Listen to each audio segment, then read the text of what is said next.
Would you join me in a word of prayer? Our most gracious Heavenly Father, Lord, what a humbling and awesome experience to be able to bow our heads in your presence today. Father, you have been so gracious to us. Father, bestowing blessings upon us that are so undeserved. We thank you for your love and your mercy, your guidance, your wisdom. Father, for sustaining us in our challenging times and giving us mountaintops that we can praise you and glorify your holy name. Father, it is with that we are so happy to be gathered here today as we commemorate these veterans. And veterans, Father, all over this great country, men and women, who have set their eyes on the greater good and have chosen to serve in whatever capacity to uphold the freedoms that this country stands dear to hold. Father, we pray for our men and women that are in uniform, that are on deployment status across the world, that you would deliver them from harm and that you would protect their family and sustain them while their loved one is away. Father, thank you for allowing us to honor these veterans today. And Lord, may we join in with Elisha, and we pray for a double portion of your grace to be upon us, for the leaders of our country. And Father, in everything that we do, may we never become too busy, that each and every day that we encourage those that you place in our path, that we love and forgive those around us, and that we offer thanks to your holy name. It is in your name that we pray, and all of God's children said, Amen. You may be seated. Thank you, Colonel Phillips and Sergeant Bryant. Those were that was an excellent prayer and rendition of Star Spangled. Let's give them another round of applause. Today we are delighted to welcome a special guest, Miss Emma Pierce, who will share her essay titled, What the Flag Means to Me. Emma is an accomplished senior at Camden Central High School in Camden, Tennessee.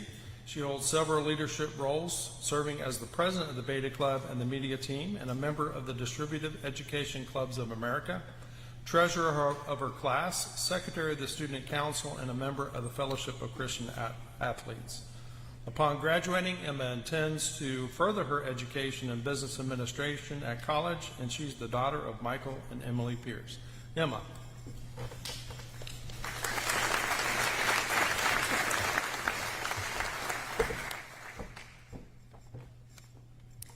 I Pledge Allegiance to the Flag is vocalized in most schools across the United States of America daily. Students and faculty stand up and pay respect to the flag in a regular routine.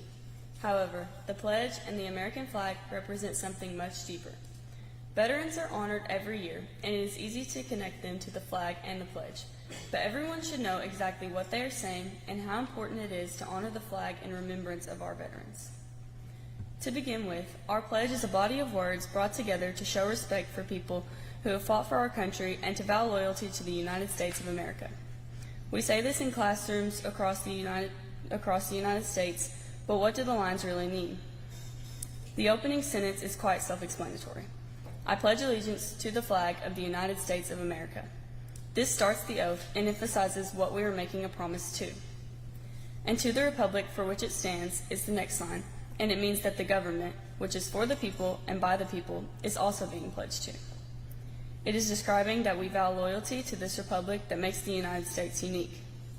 Moving along, one nation under God, indivisible, explains that we are committing to consolidate as an unbreakable force and trusting God to preserve our country. The final statement is with liberty and justice for all. This signifies that every citizen shall have freedom, independence, and equality. So, we pledge allegiance to the flag, the United States of America, the Republic, a nation under God, with liberty and justice for all. These ideals were all fortified by the service of veterans.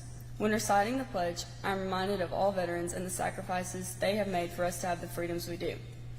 In addition, I am specifically reminded of my pawpaw, who served in the Marines and the Air Force during the Vietnam War. 2 years ago, he passed away just before his 82nd birthday. Coincidentally, his birthday is on Veterans Day.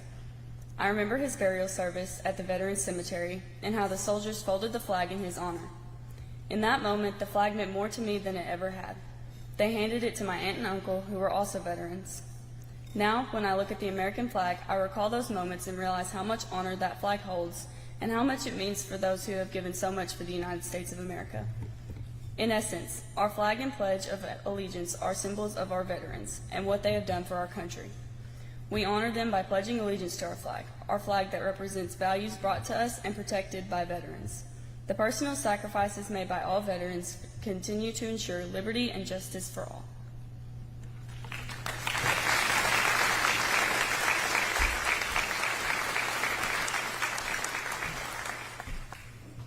Thank you, Ms. Pierce.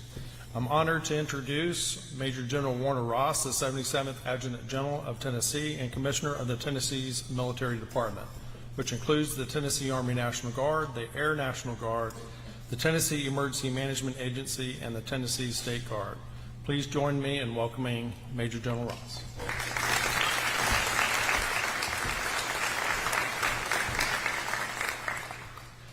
Thanks, everybody. Emma, thank you. Yeah, there you are. So it's always good to hear young people come up and speak about our flag, our country, our freedoms, and veterans. Too often we hear about our younger generation and what they don't get. Emma, you get it. And I have no qualms about our younger generations. There's a lot of them out there that get it. But thank you so much, and thank you to your parents. Thank you to your family for their service, and for everyone else. And Governor Lee, thank you for hosting this today and being a part of this ceremony.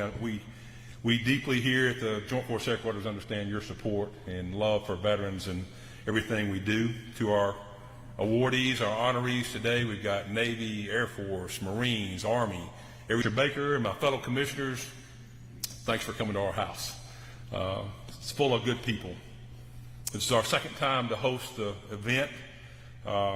I just returned yesterday from the Pentagon, our last evening, where one of our own here, Captain Jason Bucklew, was recognized as one of the top 20 company grade officers in the United States. That's Army, National Guard, and Reserve component. I just say that just because I think we have a house and a formation that stretches from Bristol to Memphis, full of Captain Jason Bucklews in our organization here. It's always a great privilege to participate in these ceremonies. Tennessee National Guard is doing 40-plus events this week and through Monday. And it's especially a great honor to get to speak at these events. It's one of our most important days of the year for me. Historically, it's a time to remember those who preserved through World War I, and then it became a time to remember every citizen who served in our armed forces and those who were willing to sacrifice and to preserve our freedoms. Each Veteran Day, I like to reflect on the place that I was born, raised, and the people that influenced me. There's a bunch of veterans on a farm. I grew up surrounded by those guys. One of these days, I'll take time in a public forum like this to speak their names. It won't be today, but I will. Along my career, I reflect back on how much they taught me, both directly and indirectly, how they carried themselves, how others perceived them and their service. Those honorees here, you get that same respect today. Their deeds motivate me to do more, encourage me to do better, and I find inspiration in everything that they've done, pushing me to be a better citizen, father, husband, grandfather. The veterans represent the best of us and are great inspiration. And courage gives us courage to do all that we can do. Today, though, as we gather to recognize these five, Alan, Jeff, Matthew, Reuben, Christopher, across all branches of service, I want to share a quick story with you about another great Tennessean. You've probably likely never heard of him. But with our guardsmen supporting the recent flood disasters in East Tennessee, and those 750 that just arrived in Kuwait in the Middle East for a 9-month deployment, I'm reminded of another Tennessee veteran, Clifton Cates. Clifton was a Marine. He was originally from Tiptonville, Tennessee, and he attended school in Nashville and Missouri. He enjoyed playing sports, football, and especially he graduated with a law degree with an intent of joining the bar. In 1917, just as he was about to finish his studies, Cates put aside his personal ambitions to answer the call of our nation. He put aside his law studies, his bar exam, and a promising professional career to join the United States Marines, demonstrating the true volunteer spirit of those who come from Tennessee. He went on to serve with extraordinary courage. I've got a couple of bullets here just to kind of paint the picture of who Clifton Cates was. His experiences in combat in World War I were nothing short of miraculous. Surviving multiple gunshot injuries, including twice to the head, endured a gas attack without a mask, using a captured German one instead, wounded 10 times in a single battle, earning the name or the title the luckiest man in the Marine Corps. By the war's end, his company alone, a company somewhere between 120 and 150 soldiers, or in that case Marines, had a staggering 250% casualty rate, yet Clifton survived. His service didn't stop, though, with the war's end. His service didn't stop when he was out of uniform. He continued to serve as a Marine for another 20 years, serving as military aide to President Wilson and commanding regiments in World War II, and ultimately becoming a commandant of the Marine Corps. Clifton Cates' story reminds us of the challenges and the personal sacrifices that our veterans make. He left behind his personal ambitions to serve our country and endure those unimaginable horrors so we could live in peace and enjoy the freedoms that we have. His courage, selflessness, and dedication inspires us to do more and do better. And just like Cates, these veterans' service didn't end when they took the uniform off and put it in the closet. They bring these unique skill sets, dedication, and perspectives to make a positive impact on the 7 million Tennesseans that depend on us every day. So this Veterans Day, let's remember Clifton Cates. Let's remember the 5 that we're honoring here today. These who embody the volunteer spirit, answering our nation's call, and continuing to make us the most free and best country in this world. The legacy doesn't end when your enlistment's up. It extends through your lives and through other avenues of service. I thank you all for allowing me to speak today, and I hope each of us will take an opportunity this weekend to thank a veteran.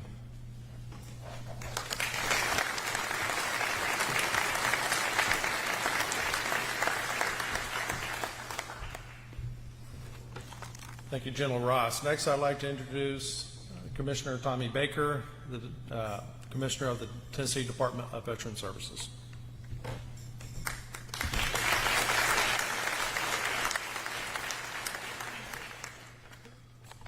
It's great to be here today. Great to see this big crowd in the Hall of Flags. Historic place here. A lot of people have walked through this place, and always kind of gives me a little reverence when I come in here. And it's just good to kind of be home sometimes too. So thanks for having me here today. It's always a little bit risky when 2 publicly West Tennessee educated guys speak at a public event, especially when one follows another. But it's even more dangerous if one of them goes off script, and then more precarious even if you're going off script when your boss is 12 feet away from you, right? So here we go. It's good to see everybody today. If we have any Gold Star families here, thank you for your loved one's sacrifice and what you still sacrifice to this day.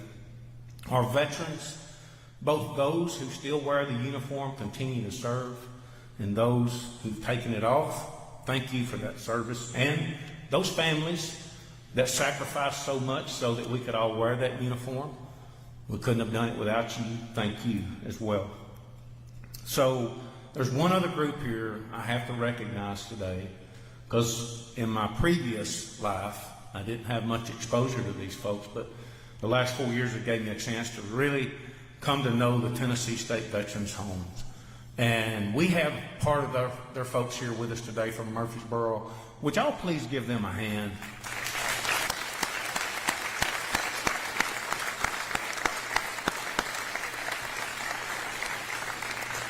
if you ever get bored and don't have anything to do, we have 5 of these in the state, all areas of the state. We're going to have a new one next year in Arlington. Go by and visit these folks. What amazing stories they have.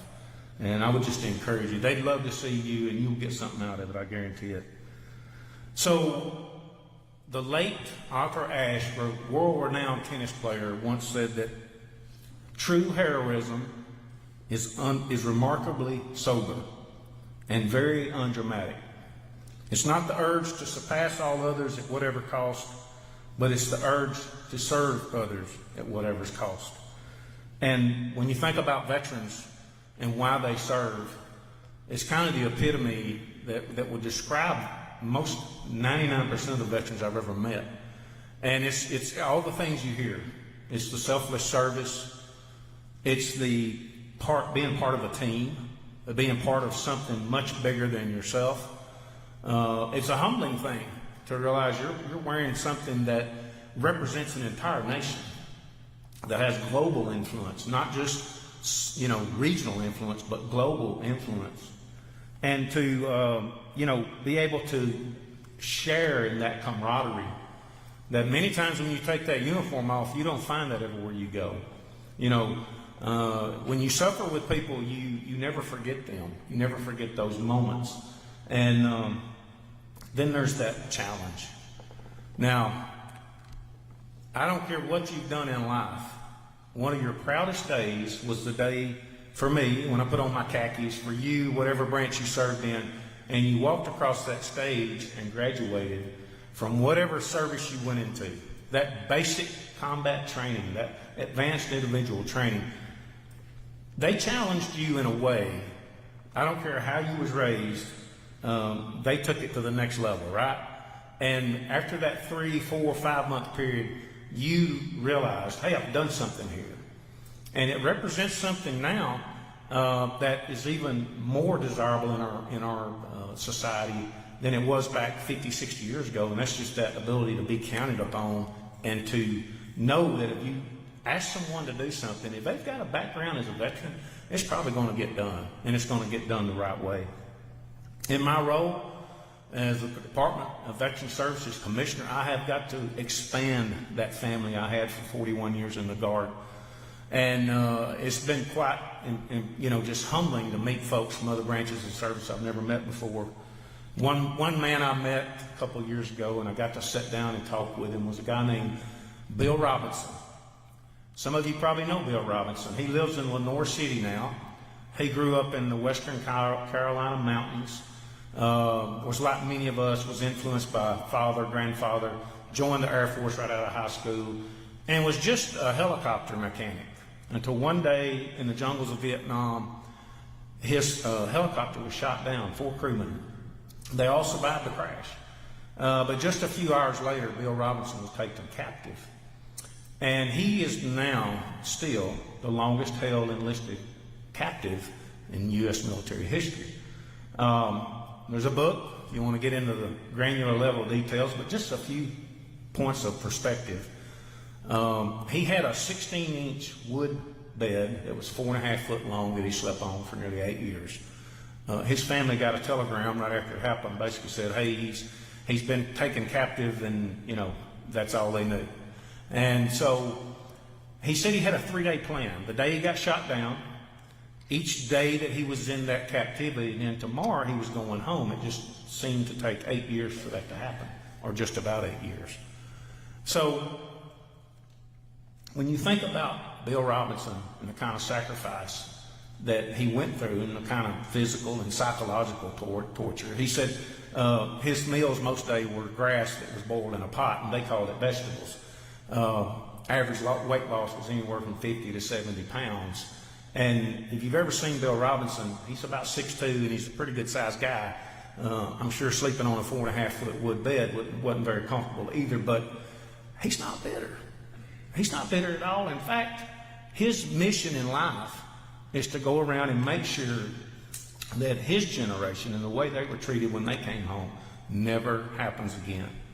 And so for those of you that served in my generation, those Vietnam guys were our mentors, our coaches. Those are the ones that we stood on their shoulders. But the whole point of the Bill Robinson story is every one of you is going to take that uniform off. Every one of you. And so when you take it off, it's not over. You got to go do what's the next mission in life. Bill Robinson found his mission, and it was not to be bitter. It was to do something positive. And I would just say, our 5 honorees here today, you're doing something positive. You would not be sitting on this front row if you had not made an impact in state government. And we want to claim that impact, that most of that good came from somewhere in your service. So I want to say congratulations to you. And I would just say for all of us, we should model what these men have done and try to go into that next phase of life, whenever that comes, and make sure all those things that we learned while we were wearing uniform continue to impress upon us that, hey, we've done hard things before, we'll do hard things in the future, and today we're going to do hard things, but we're going to do them right. Thank you for serving. Thank all of you. Now, I almost forgot the most important part. I've got to introduce the governor. And, we had a ceremony Friday recognizing the First Lady and her efforts. She received the Omar Bradley Award, which is a very prestigious award for all the things that she's done for veterans. And her and the governor have been such great supporters of veterans. So, sir, as the 50th governor of the volunteer state, it's great to introduce Governor Bill Lee.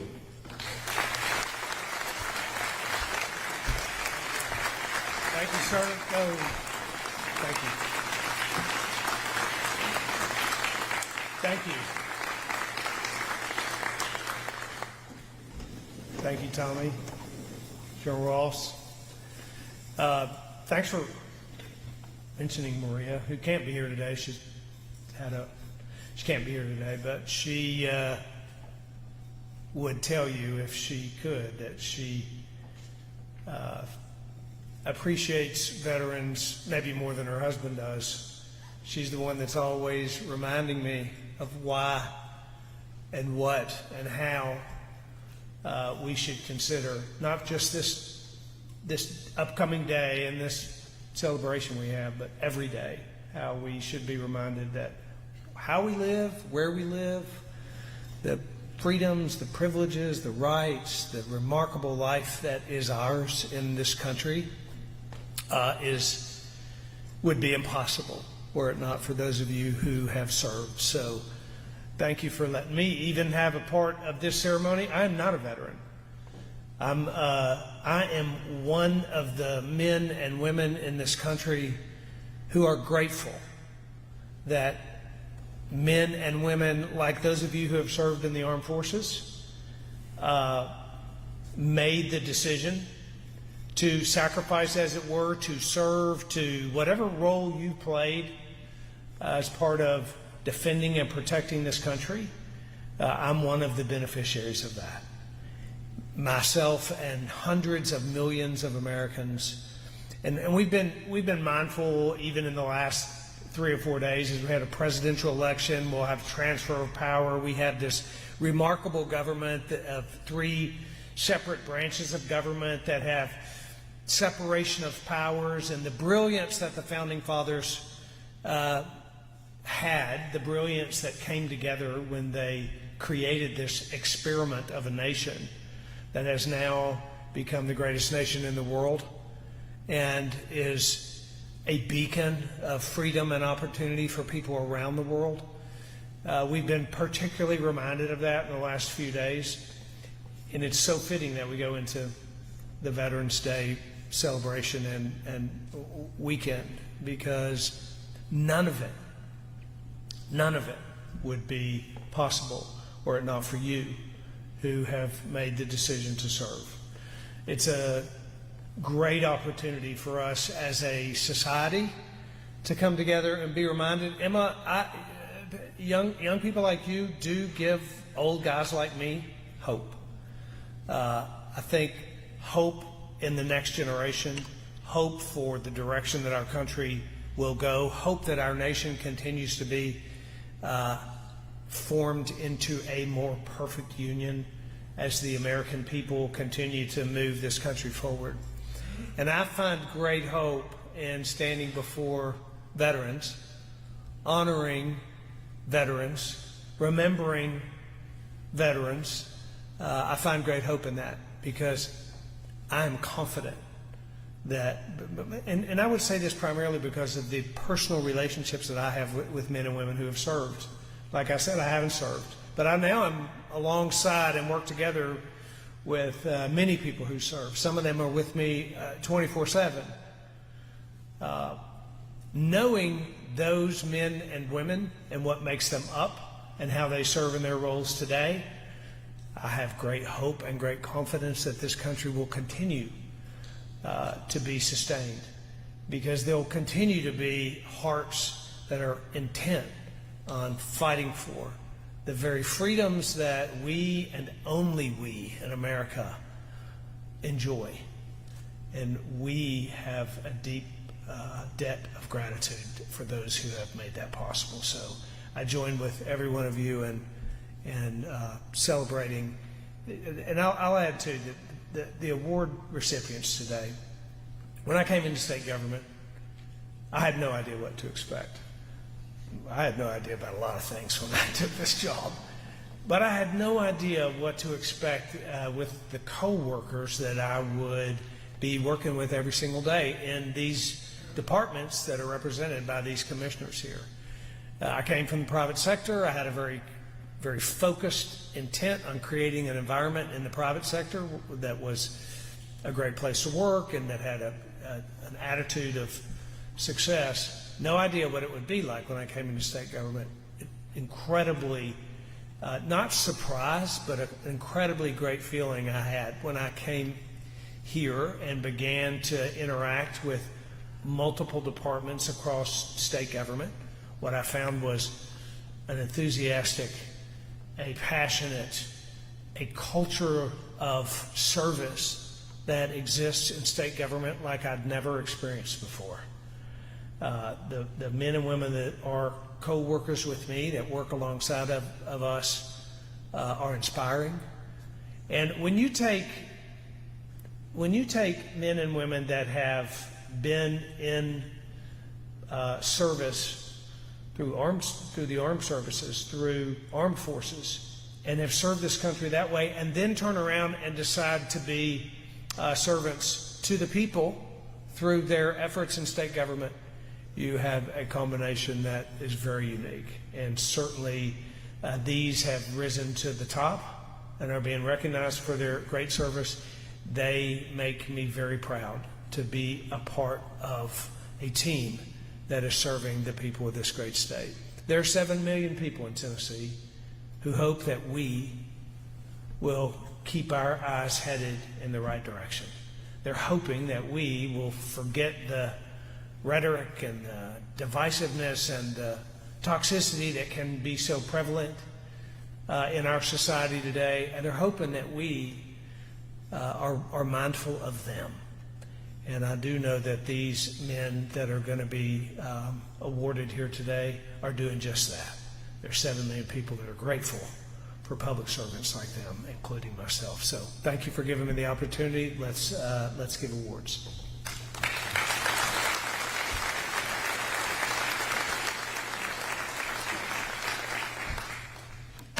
Thank you, Governor Lee.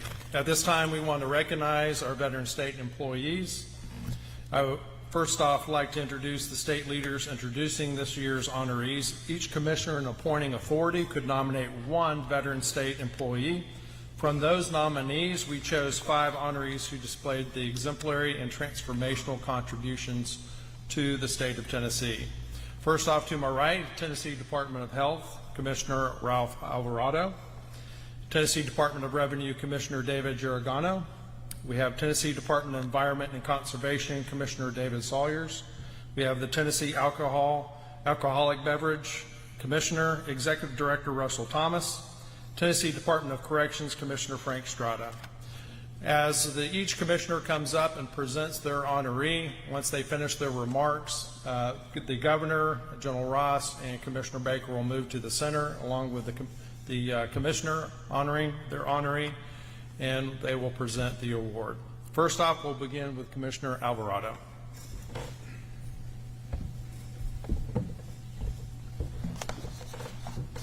Well, good morning or good afternoon almost. Thank you, Governor Lee, Commissioner Baker, Major General Ross, distinguished guests, and our proud veterans of the United States Armed Services. I'm here today to celebrate the service of Alan Goodwin.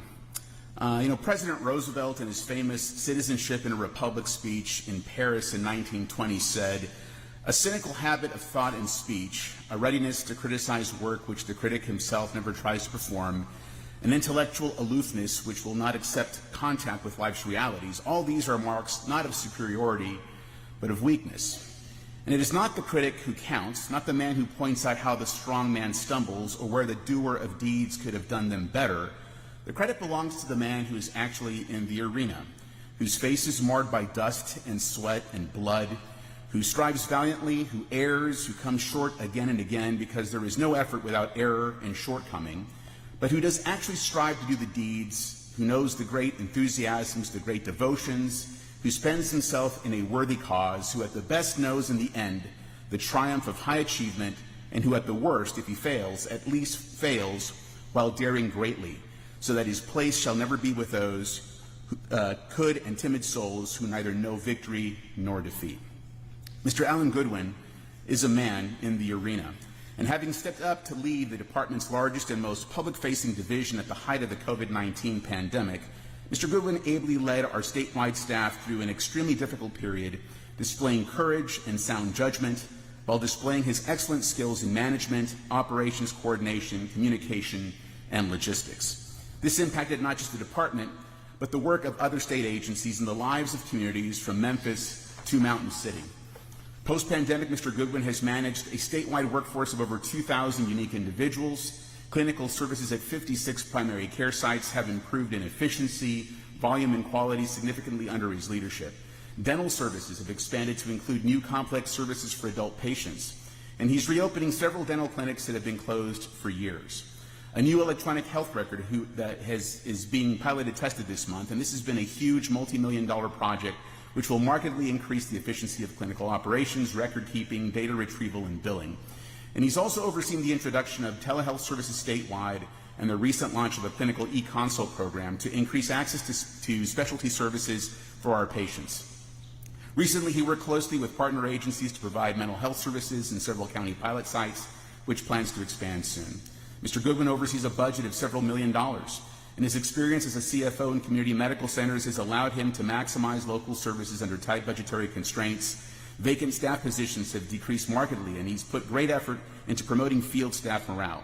And he constantly seeks input from all levels of the organization in setting important policies. He's coordinating, rebuilding, or remodeling dozens of health departments across the state, which has required working with multiple county governments and other organizations. Alan has been extremely effective and efficient in guiding local health departments as they've adapted to a number of recent fiscal and policy changes. And this has included managing some large programs with new source of state and federal funding while ensuring no decrease in services to our high-risk populations. It has also required rapid modifications in clinical protocols and office procedures, which often takes many weeks in a matter of just hours or days. Alan really is a model of excellent leadership. He's looked up to and mentors many other program directors and is widely respected by the many hundreds of staff that he manages. Like we've said, if you want something done right, you hire a veteran. And clearly Alan is one of those folks, as you can see by what he's done, is a guy who's taken that to full stride. I'm so very proud of Alan's service and leadership, and proud to be able to recognize him here today, to thank him for his service, and not only to our country, but also to our department. Congratulations, Alan, and thank you.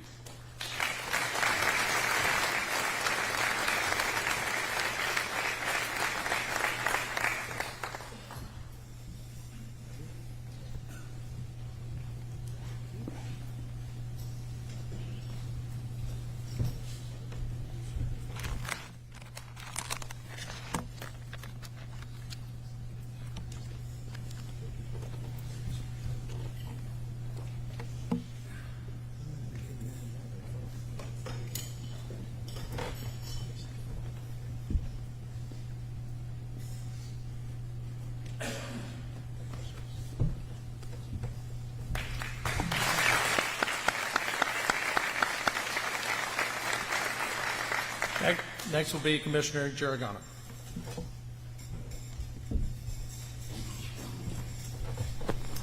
Thank you and good morning. It's my honor and privilege and joy to be here with you today to introduce my friend and colleague, Jeff Biarchi. Jeff joined the Department of Revenue in 2020 as a research statistical analyst. He quickly rose to the position of Director of Research. Jeff's work is essential to maintaining the strong fiscal position of the state of Tennessee.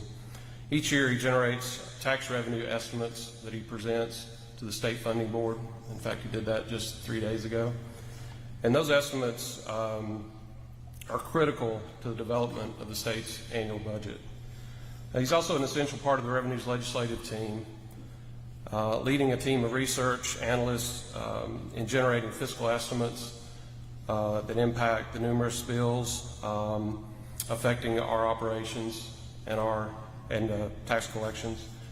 Finally, Jeff provides exceptional customer service to numerous entities, including other state agencies, local governments, research organizations, and other stakeholders who he provides tax data and to allow them to make data-driven policy decisions.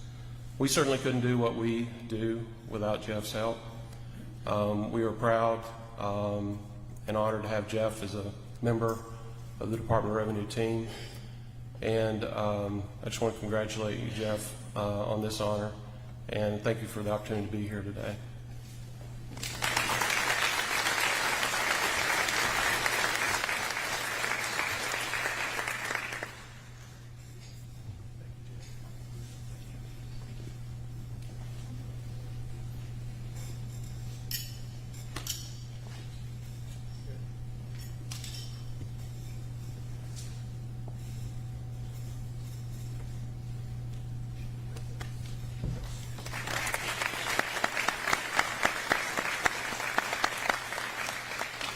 Next is Commissioner Sawyers.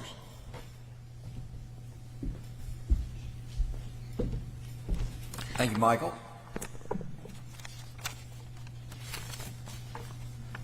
Good morning, everyone. I am certainly honored to be a part of this important gathering. I'm most pleased to introduce Chris Warren from the Tennessee Department of Environment Conservation. Chris served 5 years in the U.S. Navy as a nuclear propulsion plant supervisor from 1989 to 1994. In the Navy, Chris qualified first in his nuclear power class and was selected to be stationed at the Westinghouse Nuclear Power Plant for Trident submarine prototypes.